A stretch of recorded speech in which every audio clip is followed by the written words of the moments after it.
L'Afrique subsaharienne compte actuellement 420 millions d'abonnés mobiles uniques avec un taux de pénétration de 43%.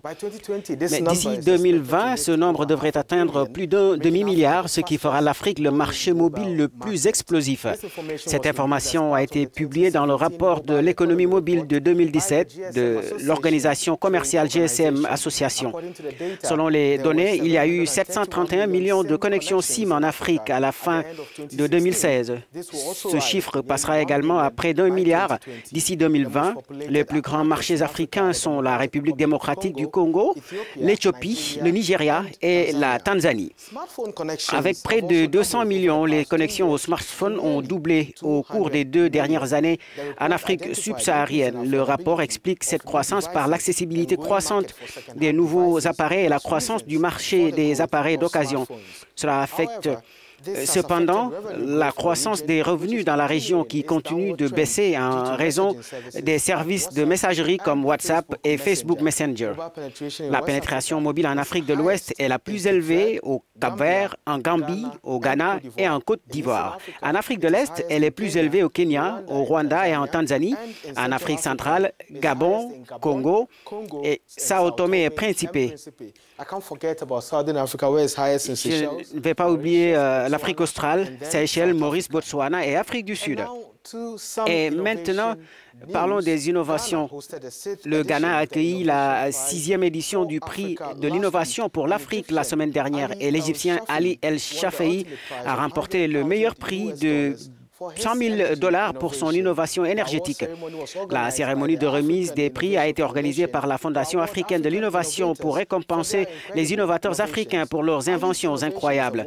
L'innovation d'Ali est une solution de classe mondiale qui supporte les turbines génératrices d'énergie et peut être utilisée pour améliorer l'efficacité et réduire les coûts de production d'énergie en Afrique. Il l'appelle roulement électromécanique intégré, actuateur de journal intégré.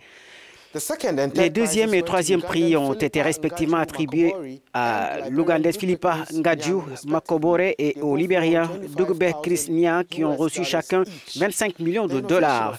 L'innovation de Philippa, d'origine ougandaise, est un ensemble de perfusion d'alimentation par gravité contrôlée électroniquement, conçu pour administrer avec précision des fluides et des médicaments intraveineux, en contrôlant le débit de fluide en fonction des retours d'un capteur de chute.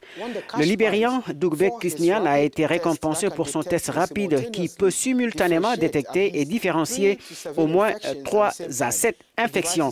Le dispositif est capable de détecter et de distinguer les infections multiples qui présentent les mêmes symptômes, par exemple, lorsqu'un patient souffre de fièvre jaune, de paludisme et d'Ebola. Alors que la plupart des tests durent 3 à 7 jours, cet appareil donne des résultats en 10 à 40 minutes.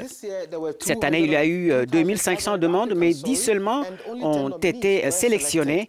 Les autres 7 candidats ont reçu un bon de $5 000 chacun pour développer leurs innovations. Maintenant, parlons du concours. Le concours de robotique organisé à Washington, D.C. la semaine dernière était passionnant pour l'Afrique. 40 pays africains y ont pris part.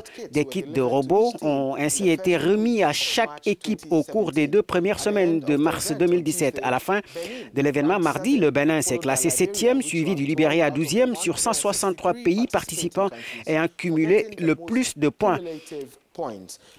La compétition a débuté avec beaucoup de controverses lorsque l'équipe de la Gambie s'est initialement vue refuser de visa. Ils l'ont eu plus tard, mais ont terminé 106e. Au-delà du Bénin et du Libéria, les équipes du continent les mieux classées sont le Nigeria, 25e, le Mozambique, 29e, le Mali, 30e, la Zambie, 32e, la Sierra Leone, 37e, le Cameroun, 43e et la Guinée équatoriale, 50e. Tous les étudiants participants âgés de 15 à 18 ans ont été reconnus pour leurs efforts, alors que les 3 meilleures équipes, respectivement Team Europe, Pologne et l'Arménie, ont reçu des médailles d'or, d'argent et de bronze. D'autres médailles spéciales ont été distribuées pour diverses réalisations. La Tunisie a remporté le prix d'excellence internationale, le Mali celui du design d'ingénierie et le Soudan du Sud celui de la réalisation courageuse et le Nigeria le prix du voyage international. La compétition s'est terminée par une autre controverse. L'équipe du Burundi, classée 73e, a disparu juste après la cérémonie. Deux d'entre eux ont été repérés au Canada. Chacun a obtenu un visa d'1 an aux États-Unis. Nous leur souhaitons du bien.